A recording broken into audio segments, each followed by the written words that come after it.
கர்த்தருடைய பரிசுத்த நாமத்துக்கு மகிமை உண்டாவதாக. இந்த காலை நேரத்திலையும் உங்கள் மத்தியில் ஆண்டவருடைய வார்த்தையை கொடுக்கும்படியாக ஆண்டவர் தந்த கிருபைக்காக ஆண்டவரை நான் ஸ்தோத்திரிக்கிறேன். இந்த காலை நேரத்திலையும் நமக்கு தியானிக்கும்படியாக ஆண்டவர் ஒரு வேத பகுதியை கொடுத்திருக்கிறார். அந்த வேத பகுதியினுடைய தலைப்பாக நம்ம இன்றைக்கி பார்க்க போகிற செய்தியினுடைய தலைப்பு வித்தியாசத்தை உண்டு பண்ணும் தேவன். வித்தியாசத்தை உண்டு பண்ணும் தேவன். There is always a difference. அதாவது ஆண்டவர் இந்த பூமியை உண்டாக்கினது நம்ம ஆதியாகமத்திலிருந்து நம்ம பார்க்குற அந்த இடத்துல அந்த வசனங்கள்ல இருந்தே ஆண்டவர் ஒரு வித்தியாசத்தை எப்பொழுதும் உண்டு பண்ணி கொண்டே இருக்கிறார். வெளிச்சத்துக்கும் இருளுக்கும், மிருக ஜீவன்களுக்கும், மனிதனுக்கும் எப்படி ஆண்டவர் நிலத்திற்கும் தண்ணீருக்கும் ஆண்டவர் ஒரு வித்தியாசத்தை ஆரம்பத்திலேருந்து நம்ம பார்த்துட்டே இருக்கோம். எல்லா காரியத்திற்கும் ஒரு டிஃபென்ஸ், ஒரு வித்தியாசம் எப்பொழுதுமே ஆண்டவருடைய படைப்பில் இருந்துக்கிட்டே இருக்குது. அதே போல தான் எப்பொழுதுமே நம்ம ஒரு வித்தியாசத்தோடு இருக்கணும் அப்படின்றது தான் ஆண்டவர் விரும்புகிற ஒரு காரியமாக இருக்குது. அதை குறித்து தான் இன்றைக்கு நம்ம ஆண்டவர் நம்மளுக்கு கொடுத்துருக்கிற காரியத்தை நம்ம தியானிக்க போகிறோம். யாத்ராகமத்தின் புத்தகம் 9வது அதிகாரம் 4வது வசனத்தை நம்ம பார்க்கும்போது, யாத்ராகமம் 9வது அதிகாரம் 4வது வசனத்தை நம்ம பார்க்கும்போது, கர்த்தர் இஸ்ரவேலரின் மிருக ஜீவன்களுக்கும் எகிப்தியரின் மிருக ஜீவன்களுக்கும் வித்தியாசம் பண்ணுவார். இஸ்ரவேல் புத்திரரின் உரியவைகள் எல்லாவற்றிலும் ஒன்றும் சாவதில்லை என்றார். இந்த சம்பவம் நம்மளுக்கு நல்லா தெரிஞ்ச ஒரு காரியம்தான். அதாவது இஸ்ரவேல் ஜனங்கள் எகிப்தில் அடிமையாக இருக்கிறாங்க. அப்போ அடிமையாக இருக்கும்போது ஆண்டவர் மோசேவை அனுப்பி என்னுடைய ஜனங்களை எனக்கு ஆராதனை செய்யும்படியாக அனுப்பிவிடு என்று சொல்லி ஆண்டவர் அந்த இடத்துல பார்வோன் இடத்துல பேசுகிறார். பேசும்போது ஆண்டவருடைய வார்த்தை எப்படி வந்தாலும் பார்வோன் தன்னுடைய இருதயத்தை அவன் கடினப்படுத்தி கொள்கிறான். ஆண்டவருடைய வார்த்தைக்கு செவி கொடுக்க மாட்டேங்கிறான். அப்படி இருக்கும்போது ஆண்டவர் ஒரு வாதையாக அந்த இடத்துல அனுப்புகிறார். அற்புதங்களை, அடையாளங்களை வெளியரங்கமாக ஆண்டவர் அந்த இடத்துல செய்கிறத நம்ம பார்க்க முடியுது. ஆண்டவர் ஒரு இடத்துல சொல்லும் போதும் நம்ம கடந்த நாட்களில் தியானித்த அந்த வேத பகுதியைப் போல பலியை பார்க்கிலும் கீழ்ப்படிதல் உத்தமம். ஆனால் இந்த இடத்துல எப்படி பார்வோன் ஆண்டவருடைய வார்த்தைக்கு கீழ்ப்படியாத ஒரு மனிதனாக இருந்தான். ஆண்டவருடைய வார்த்தை அவனுக்கு நேராக வரும்போது தன்னுடைய இருதயத்தை கடினப்படுத்துகிற ஒரு மனுஷனாக இருந்தான். அது தொடர்ந்து ஆண்டவர் அவன் கடினப்படுத்த ஆண்டவர் ஒரு வாதையும் ஆரம்பத்திலிருந்து கொஞ்சம் கொஞ்சமாக அது எவ்வளோ சிவியராக அந்த வாதைகளும் அந்த அடையாளங்களும் மாறுது அப்படின்றத நம்ம பார்க்குறோம். அப்படி கொஞ்சம் கொஞ்சமாக மாறும்போது தான் இந்த இடத்துல ஆண்டவர் இந்த ஒரு குறிப்பிட்ட இந்த ஒரு இடத்துல ஆண்டவர் பிரத்யேகமாக சொல்லுகிற காரியம், இந்த இடத்துல நான் ஒரு வித்தியாசத்தை உண்டு பண்ணுவேன் அப்படின்னு சொல்லி ஆண்டவர் அந்த இடத்துல ரொம்ப ஆணித்தரமாக அந்த இடத்த சொல்கிறார். என்ன காரியம் அப்படின்னு பார்க்கும்போது, இந்த இடத்துல கல்மலை பெய்ய போகுது. அந்த கல்மலையில் ஆண்டவர் ஒரு வித்தியாசத்தை நான் இந்த இடத்துல உண்டு பண்ணுவேன் அப்படின்னு சொல்லி ஆண்டவர் மோசேவை பார்வோன் இடத்துல அனுப்பி ஆண்டவர் சொல்லுறார். சொல்லும்போது தான் இந்த காரியத்தை ஆண்டவர் சொல்கிறாரு. கர்த்தர் இஸ்ரவேல் மிருக ஜீவன்களுக்கும் எகிப்து மிருக ஜீவன்களுக்கும் வித்தியாசம் பண்ணுவார். இஸ்ரவேல் புத்திரருக்குரியவைகள் எல்லாவற்றிலும் ஒன்றும் சாவதில்லை. இந்த இடத்துல இந்த மிருக ஜீவன்கள் ஒரு முக்கியமான ஒரு காரியம் கிடையாது. இந்த இடத்துல ரொம்ப முக்கியமான ஒரு காரியம், ஆண்டவரை சேவிக்கிற ஜனம், ஆண்டவரை சேவிக்காத ஜனம். அந்த இடத்துல இந்த ஒரு குறிப்பிட்ட இடத்துல ஆண்டவர் கிரியேட் பண்ணுற அந்த ஒரு டிஃப்ரென்ஸ், ஆண்டவர் டேர்ம் பண்ணுற ஒரு டிஃப்ரென்ஸ் என்ன அப்படின்னு சொன்னால், ஆண்டவரை சேவிக்கிறவர்கள், ஆண்டவரை சேவியாத ஜனங்கள். இந்த இடத்துல ஆண்டவரை சேவிக்கிற ஜனங்களாக இந்த இஸ்ரவேல் ஜனங்கள் இருக்கிறபடினால் ஆண்டவர் இந்த இடத்துல அதனால தான் அந்த ஒரு டிஃப்ரென்ஸை ஆண்டவர் அந்த இடத்துல கொண்டு வந்து தான் இந்த காரியத்தை பார்வோனிடத்தில் சொல்கிறாரு. சொன்னது போலவே பின்னாடி உள்ள வசனங்களை நம்ம பார்க்கும்போது 26வது வசனத்தில் நம்ம பார்க்கும்போது, யாத்ராகமம் 9வது அதிகாரத்தில் 26வது வசனத்தை நம்ம பார்க்கும்போது, அந்த 26வது வசனத்தில் ரொம்ப தெளிவாக சொல்லப்பட்டிருக்கு, இஸ்ரவேல் புத்திரர் இருந்த கோசேன் தேசத்திலேயோ கல்மலை பெய்யாதிருந்தது.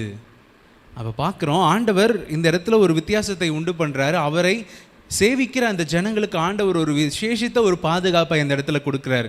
விசேஷித்த ஒரு கோட்டையாக அந்த இடத்துல இருந்து அவர்கள் இருக்கிற அந்த குறிப்பிட்ட அந்த இடத்துல கல்மலை பெய்யாது இருந்தது. அந்த கல்மலை எவ்வளோ சிவியராக இருந்துச்சு அப்படின்றது முன்னாடி உள்ள வசனங்களில் பார்க்குறோம். அந்த கல்மலை வானத்திலிருந்து பெய்யும்போது அது இதுவரை எகிப்து தேசத்தில் வராத ஒரு காரியம், அவர்கள் பார்த்திராத ஒரு காரியம். அதுக்கு முன்பாகவும் இவ்வளோ சிவியராக இருந்ததில்லை, அதற்கு பிற்பாகவும் இப்படி இருந்ததில்லை அப்படின்னு சொல்லி சொல்லப்பட்டிருக்கு. அந்த கல்மலை விழுகிற இடத்துல அக்கினி பிளம்புகள் வந்தது அப்படின்னு சொல்லியும் அந்த இடத்துல சொல்லப்பட்டிருக்கு. அக்கினி அந்த இடத்துல ஆறை போல ஓடிற்று தெருக்களில் அப்படின்ட்டு. அப்போ அந்த அளவுக்கு சிவியராக ஒரு காரியம் நடக்கும்போது அந்த ஒரு குறிப்பிட்ட இடத்த மட்டும் ஆண்டவர் என்ன பண்ணுறாரு, தன்னுடைய ஜனங்கள் இருக்கிற அந்த ஒரு குறிப்பிட்ட இடத்த அவர் பாதுகாத்து அந்த இடத்துல இருக்கிற ஜனங்களுக்கு ஒரு விசேஷித்த ஒரு தன்னுடைய தயவை அந்த இடத்துல கொடுத்து அவர்களை பாதுகாக்கிறார். அவர்களை மட்டும் பாதுகாக்கல, அவர்களுக்குரிய அந்த காரியங்களையும் ஆண்டவர் பாதுகாத்து ரொம்ப அற்புதமாய் நடத்துகிற ஒரு காரியத்தை நம்ம இந்த இடத்துல பார்க்குறோம். அப்போது ஆண்டவர் எப்பொழுதுமே ஒரு வித்தியாசத்தை தம்மை சேவிக்கிற ஜனத்திற்கும் தம்மை சேவியாத ஜனத்திற்கும் ஆண்டவர் ஒரு வித்தியாசத்தை வைத்திருக்கிற காரியத்தை நம்ம பார்க்குறோம். ஆண்டவர் ஒரு வித்தியாசத்தை வச்சிருக்கிறாரு. ஆனால் நம்ம இந்த உலகத்தில் நம்ம ஜீவிக்கும்போது நம்முடைய வாழ்க்கை எப்படி இருக்குது? ஆண்டவர் வித்தியாசத்தை உண்டு பண்ணுவார். ஆனால் அந்த வித்தியாசத்தை உண்டு பண்ணுகிற தேவனுடைய பிள்ளைகளாக இருக்கிற நம்ம இந்த உலக ஜனங்களை விட நம்முடைய வாழ்க்கையை நம்ம வித்தியாசப்படுத்தி நம்ம காண்பிக்கிறோமா? நம்ம இந்த உலகத்துக்குள்ளே போகிறோம், உலகத்துக்குள்ளே போகும்போது அந்த உலகத்திற்கு உப்பாக இருக்கிறோமா? அந்த உலகத்திற்கு ஒரு கலங்கரை விளக்கமாக இருக்கிறோமா? அந்த உலகத்தை பார்க்கிலும் நம்மை வித்தியாசப்படுத்தி காண்பிக்கிற ஒரு காரியம் எது? அதை நம்மளால் டிஃபைன் பண்ண முடியுமா? அதை நம்மளால் வித்தியாசப்படுத்தி காண்பிக்க முடியுமா? இல்லை நம்ம இந்த உலகத்தில் எப்போ ஞாயிற்றுக்கிழமை ஆராதனை முடிஞ்சு நம்ம வெளியே போகிறோமோ, போன உடனே அவ்வளோதான், உலகத்தில் இருக்கிற ஜனங்களுக்கும் எனக்கும் வித்தியாசமே இல்லாத ஒரு வாழ்க்கையை நான் வாழ்கிறேன் அப்படின்னு சொன்னால் அது நான் ஆண்டவருக்கு விரோதமாய் செய்கிற ஒரு காரியம். அது நான் ஆண்டவரை நான் மறுதலிக்கிற ஒரு காரியத்திற்கு அது ஒப்பான ஒரு காரியமாக இருக்கும். நான் எப்பொழுதுமே நான் எந்த இடத்துல நான் இருந்தாலும் சரி, நான் படிக்கிற ஒரு ஸ்தலத்தில் இருந்தாலும் சரி, நான் வேலை செய்கிற ஸ்தலமாக இருந்தாலும் சரி, இல்லை நான் ஒரு ஃபேமிலி கேதரிங்காக இருந்தாலும் சரி, ஒரு குடும்ப சூழ்நிலையில் நம்ம இருக்கும்போதும் அந்த இடத்துல ஒரு வேளை ஆண்டவரை சேவிக்காத ஜனங்கள், ஆண்டவருக்கு விரோதமான நபர்கள் அந்த இடத்துல இருப்பாங்க அப்படின்னு சொன்னால் உங்களுக்கும் அவர்களுக்கும் அந்த இடத்துல ஒரு வித்தியாசம் இருக்கணும். நீங்களும் அவங்கள போலவே எல்லா காரியத்தையும் செய்து, நீங்களும் அவர்களைப் போல எல்லா வார்த்தைகளையும் பேசி, எல்லா காரியத்தையும் சிந்தித்து, எல்லா காரியத்திலும் நீங்கள் அவர்களைப் போல சிந்தையில் அவர்கள் வீணரானது போல நீங்களும் அவர்களோடவே இருந்தீங்க அப்படின்னு சொன்னால் அந்த இடத்துல நீங்கள் உங்களை வித்தியாசப்படுத்தி காண்பிக்கிற காரியம் என்ன? ஆண்டவர் என்ன வித்தியாசப்படுத்தி காண்பிக்கணும் அப்படின்னு சொல்லி நம்ம நினைப்போம். நம்ம ஜெபங்களில் சொல்லும்போது கூட ஆண்டவரே உம்மை ஆராதிக்கிற ஜனங்களுக்கு, இல்லை உமக்கு ஊழியம் செய்கிறவர்களுக்கும் ஊழியம் செய்யாதவர்களுக்கும் வித்தியாசத்தை காண்பீங்க அப்படின்னு சொல்லி நம்ம கேட்போம். ஆனால் நம்மளை எப்படி வித்தியாசப்படுத்துகிறோம்? நம்ம வித்தியாசப்படுத்தி காண்பிக்கிறோமா? இல்லை அதுக்கு கொஞ்சம் கூட பிரயாசப்படாதபடிக்கு நம்முடைய வாழ்க்கையை, ஏன்னா நான் இப்படி இருந்தேன்னு சொன்னால், இல்லை நான் என்ன ஒரு கிறிஸ்டியன்னு காமிச்சா என்ன ஒரு மாதிரி பார்ப்பாங்க. அநேகருக்கு இருக்கிற ஒரு சோதனை ஞாயிற்றுக்கிழமை ஆராதனைக்கு வர்றது, இல்லை ஒரு விசேஷித்த ஆராதனை இருக்குது, இல்லை ஒரு ப்ரேயருக்கு வரணும் அப்படின்னும் போது அந்த நேரத்தில் யாரோ ஒருத்தர் அந்த இடத்துல வராங்க, அவங்கள பார்க்குறதுக்கு வராங்க அப்படின்னு சொன்னால் அவங்கள விட்டுட்டு நான் எப்படி வர்றது? ஆனால் உலக ஜனங்கள் அந்த இடத்துல ரொம்ப அவங்க கான்ஷியஸாக இருக்கிறாங்க. அவங்க அவர்களுடைய ஆராதனை ஸ்தலங்களுக்கு அவங்க போகணும், இல்லை அவங்களுக்கு ஒரு பிளான் இருக்குதுன்னு சொன்னால் அதில் அவங்க கரெக்டாக இருக்கிறாங்க. ஆனால் தேவ ஜனங்கள் நம்ம என்ன பண்ணுறோம்? இல்லை நம்ம என்ன பண்ணணும், நம்ம அவங்கள தான் பார்க்கணும், நம்ம ஆராதனைக்கு அப்புறம் போய்க்கலாம் அப்படின்னு சொல்லி, இல்லை ஜபங்களுக்கு நம்ம அப்புறம் பண்ணிக்கலாம் அப்படின்னு சொல்லி நம்ம அந்த இடத்துல அப்படி இருக்கிற ஜனங்களோட நம்ம ஒன்று சேர்ந்துடுறோம். ஆனால் நம்ம செய்ய வேண்டிய காரியம், நம்ம ஒரு வித்தியாசத்தை நம்ம காண்பிக்க வேண்டியது ரொம்ப ரொம்ப முக்கியமான ஒரு காரியம். நம்ம ஜீவனுள்ள தேவனை ஆராதிக்கிறோம் அப்படின்னு வாயினால் சொல்கிற ஒரு காரியம் கிடையாது. இல்லை வாரத்தில் ஒரே ஒரு நாள் மட்டும் நான் சர்ச்சுக்கு வந்துட்டு நான் போகிறதுனால நான் ஆண்டவரை சேவிக்கிற அந்த கேட்டகரியில் நான் வந்துடுவேன் அப்படிங்கிறது கிடையாது. ஆண்டவரை நான் சேவிக்கிறேன் என்று சொன்னால் ஆண்டவருக்காக நான் எடுத்துக்கொள்ளுகிற அந்த வைராகியங்கள் என்க, நான் ஆண்டவரை சேவிக்கிற ஒரு ஜனத்து கூட்டத்தில் நான் இருக்கிறேன் அப்படின்னு சொன்னால் ஆண்டவரை சேவிப்பதற்கு நான் எடுத்துக்கொள்ளுகிற என்னுடைய பிரயாசங்கள் என்ன, என்னுடைய முயற்சிகள் என்ன, அந்த ஒரு வித்தியாசத்தை நான் காண்பிக்காதபடிக்கு நானும் உலக ஜனத்தை போல் நான் இருக்கிறேன் அப்படின்னு சொன்னால், நான் சிம்பிளாக ஸ்கூல் படிக்கிற காலேஜ் படிக்கிற பசங்களுக்கு நான் சொல்கிற காரியம் அதான், நீ ஆண்டவரை சேவிக்கிற ஜனத்தில் நீ இருக்கிற, நீ ஆண்டவருடைய பிள்ளை அப்படின்னு சொன்னால் உன்னிடத்தில் பேசுகிற உன்னோட ஃப்ரெண்ட் அவன் ஒரு வார்த்தையை உனக்கு முன்னாடி பேசும்போது அவன் அந்த வார்த்தையை யோசிக்கணும், இந்த காரியத்தை இவன் முன்னாடி பேசினா இவனுக்கு அது பிடிக்காது அப்படின்ற அந்த ஒரு வித்தியாசம் அந்த இடத்துல இருக்கணும். இல்லை மற்ற எல்லாருக்கிட்டையும் கிளாஸில் இருக்கிற 60 பேருக்கிட்டையும் பேசுகிறது போல தான் உன்னிடத்துலையும் உன்னோட நண்பன் பேசுகிறான் அப்படின்னு சொன்னால் அந்த இடத்துல நீ உன்னை வித்தியாசப்படுத்தி காண்பிக்கவில்லை அப்படின்றது தான் அந்த இடத்துல ரொம்ப முக்கியமான ஒரு காரியம். ஆண்டவர் இப்பொழுதுமே தன்னுடைய ஜனங்களை அவர் வித்தியாசப்படுத்தி காண்பிக்கிறார். நம்மை வித்தியாசப்படுத்தி காண்பிக்க வேண்டியது அதுலேயும் முக்கியமான ஒரு காரியம். நம்மை மற்ற ஜனங்களை விட நம்ம வித்தியாசப்படுத்தி காண்பிக்கிறோமோ அப்போ தான் இந்த ஒரு ஆசீர்வாதத்தை நம்ம சொந்தரித்து கொள்ள முடியும். நம்ம மற்ற ஜனங்களைப் போல நம்மளும் இருக்கிறோம் அப்படின்னு சொன்னால் நம்ம எப்படி தாவீது சொல்லும்போது அவர் சொல்லுகிற காரியம், துன்மார்க்கரோட என்னை வாரிக்கொள்ளாதேயும் அப்படின்னு சொல்கிறாரு. அப்போது ஏன் அந்த வார்த்தையை சொல்லணும்? நானும் அந்த இடத்துல நான் துன்மார்க்கரை போல இருந்தேன்னு சொன்னால் ஆண்டவர் வாரிக்கொள்ளும் போது, அவருடைய நியாய தீர்ப்பு வரும்போது அந்த இடத்துல நானும் அப்படியே தான் போயிடுவேன். மத்தேயு 3வது அதிகாரம் 12வது வசனத்தில் யோவான் ஸ்நானகன் வனாந்தரத்தில் அவர் பிரசங்கம் பண்ணுகிற அந்த காரியத்தில் அவர் முக்கியமாய் அவர் பிரசங்கம் பண்ணும்போது சொல்லுகிற காரியம் தூற்றுக்குடை அவர் கையில் இருக்கிறது. அவர் கோதுமையையும் அந்த இடத்துல அந்த கோதுமையும் மற்ற காரியங்களையும் அவர் பிரிக்கிறார். அப்படி பிரிக்கும்போது அந்த இடத்துல ஒரு வித்தியாசம் அந்த இடத்துல இருக்குது. நான் கோதுமையாக இருந்தேன்னு சொன்னாதான் நான் களஞ்சியத்தில் சேர்க்கப்பட முடியும். நானும் பதரை போல இருந்தேன் அப்படின்னு சொன்னால் காற்று பறக்கடிப்பதற்கும் இல்லை மொத்தமாக அதை சேர்த்து அதை எரிப்பதற்குமே அது ஏதுவாக இருக்குமே தவிர ஆண்டவருடைய களஞ்சியத்தில் நம்ம சேர்க்கப்பட முடியாது. நம்ம கோதுமையாக இருக்கிறோமா இல்லை நம்ம பதராக இருக்கிறோமா? ஏன்னா தாவீதுக்கும் பிரச்சனை வந்துச்சு, தாவீதுக்கும் எதிரான ராஜாக்கள் வந்தாங்க, சவுலுக்கும் எதிரான ராஜாக்கள் வந்தாங்க. ஆனால் தாவீதுக்கு எதிரான காரியங்கள் வரும்போது தாவீதோடு கர்த்தர் இருந்தபடியினால் கர்த்தர் தாவீதுக்காக யுத்தம் பண்ணார். ஆனால் சவுல் தாவீதுக்கும் அதாவது ஆண்டவருக்கும் விரோதமாக இருந்து ஆண்டவர் பிரியமாக இருக்கிற மனிதனுக்கும் அவன் விரோதமாக இருந்தபடியினால் அந்த இடத்துல பார்க்குறோம், அவனுக்கு விரோதமாக ஒரு காரியம் வரும்போது அந்த இடத்துல காரியம் வேறு விதமாக முடியுது. ஆண்டவர் அவனோட இல்லை, அவன் அந்த யுத்தத்தில் அவனால் வெற்றி கொள்ள முடியல. ஆனால் கொஞ்சம் நபர்களை வைத்திருந்த தாவீதுக்கோ, அவன் தாவீதோடு இருந்தவர்கள் யார்? ரொம்ப இன்டலெக்சுவலான பீப்புளா, ரொம்ப ஞானவான்களா, யுத்தத்தில் ரொம்ப தேறினவர்களா? இல்லை, அவனோடு இருந்தவர்கள் கடன்பட்டவர்கள், ஒடுக்கப்பட்டவர்கள், இப்படிப்பட்ட ஜனங்கள் தான் இருந்தாங்க.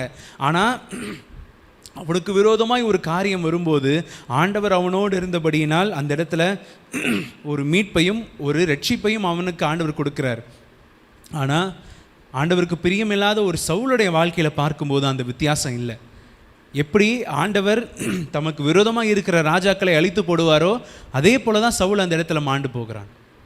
அப்போ தெய்வ பிள்ளைகளே, நம்ம எப்படி இருக்கிறோம்? நம்ம கோதுமைக்கெலாம் இருக்கிறோமா? நம்ம பதராக இருக்கிறோமா? ஆண்டவர் தூற்றுக்குடை அவர் கையில் இருக்குது.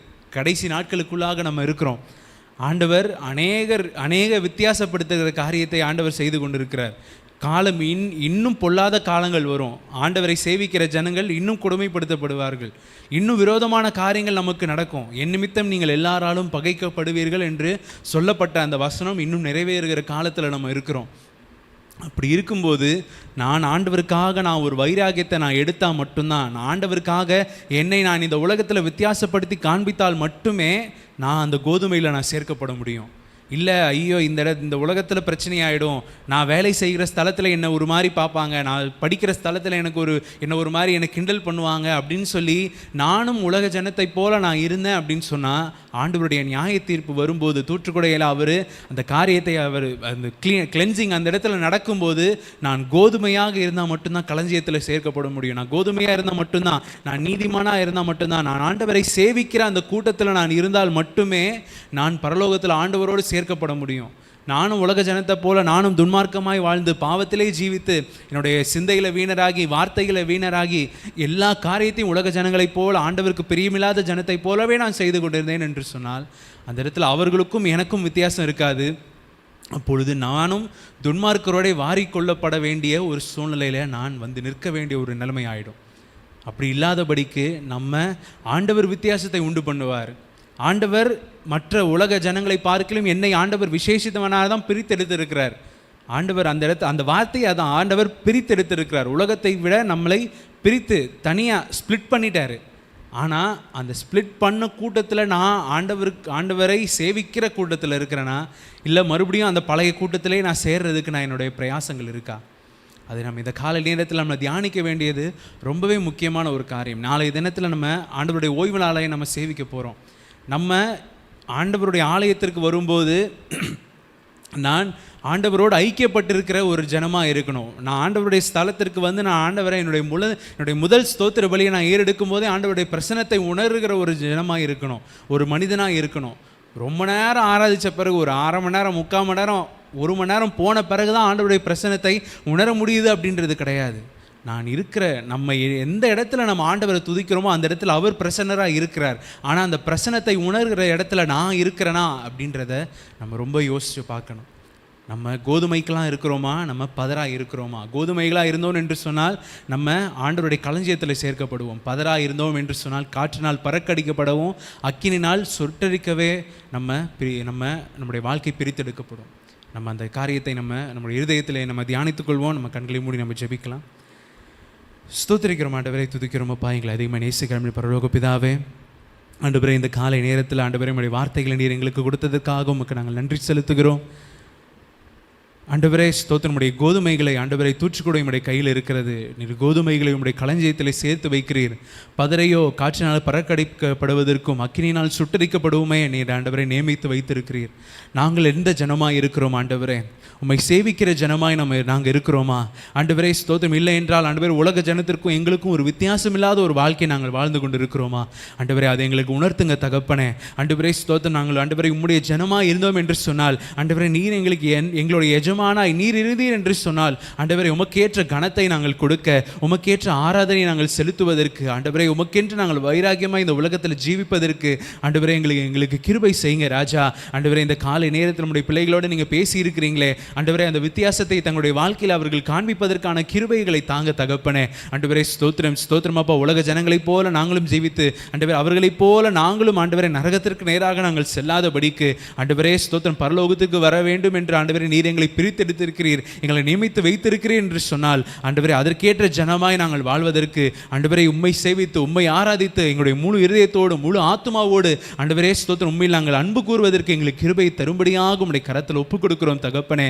எப்படி ஆண்டவரே ஸ்தோத்திரம் அப்பா உம்மை சேவித்த இஸ்ரவேல் ஜனங்களுக்கு ஒரு விசேஷித்த பாதுகாப்பை நீர் கொடுத்தீரோ ஆண்டவரே ஸ்தோத்திரம், உமக்கு விரோதமாக இருந்த எகிப்து ஜனங்கள் மேல் ஆண்டவரே வாதைகளை கொண்டு வந்தீரோ ஆண்டவரே ஸ்தோத்திரம், அதுபோல ஆண்டவரே நீர் வித்தியாசத்தை நீர் உண்டு பண்ணுங்க தகப்பனே. ஆண்டவரே உம்மை சேவிக்கிற ஜனங்களுக்கு ஒரு விசேஷித்த பாதுகாப்பை கொடுங்க தகப்பனே, ஒரு விசேஷித்த ஆசீர்வாதத்தை கொடுங்க ராஜா. நீங்க வித்தியாசத்தை உண்டு பண்ணி நீங்க ஆண்டவரை இப்போ அந்த பிரித்து இருக்கிற அந்த அனுபவத்தை நீங்க கொடுக்கும்படியாக உம்முடைய கரத்தில் ஆண்டவரை நாங்கள் அர்ப்பணித்து நாங்கள் ஜெபிக்கிறோம் தகப்பனே.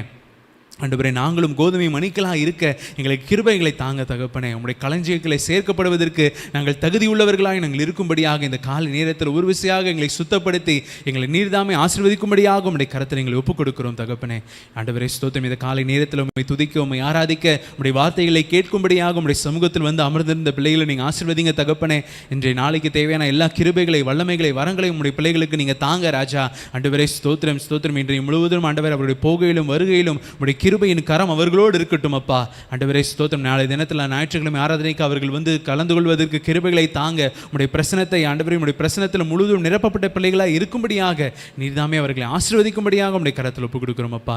நீங்கள் ஆசீர்வதிங்க, நீங்கள் பலப்படுத்துங்க ஆண்டவரே. உம்முடைய கரத்தில் முற்றிலுமாக நாங்கள் ஒப்புக் கொடுக்கிறோம். எல்லா துதி கனமகிமையும் ஒருவருக்கே எடுக்கிறோம். இயேசு கிறிஸ்து மூலமாய் ஜெபிக்கிறோம் எங்கள் ஜீவனுள்ள எங்கள் நல்ல பிதாவே. ஆமேன் ஆமேன். என் ஆத்துமாவே கர்த்தரை ஸ்தோத்ரி, என் முழுவதுமே பரிசுத்த நாமத்தை ஸ்தோத்ரி. என் ஆத்துமாவே கர்த்தரை ஸ்தோத்ரி, கர்த்தர் செய்த சகல உபகாரங்களையும் மறவாதே. ஆமேன் ஆமேன்.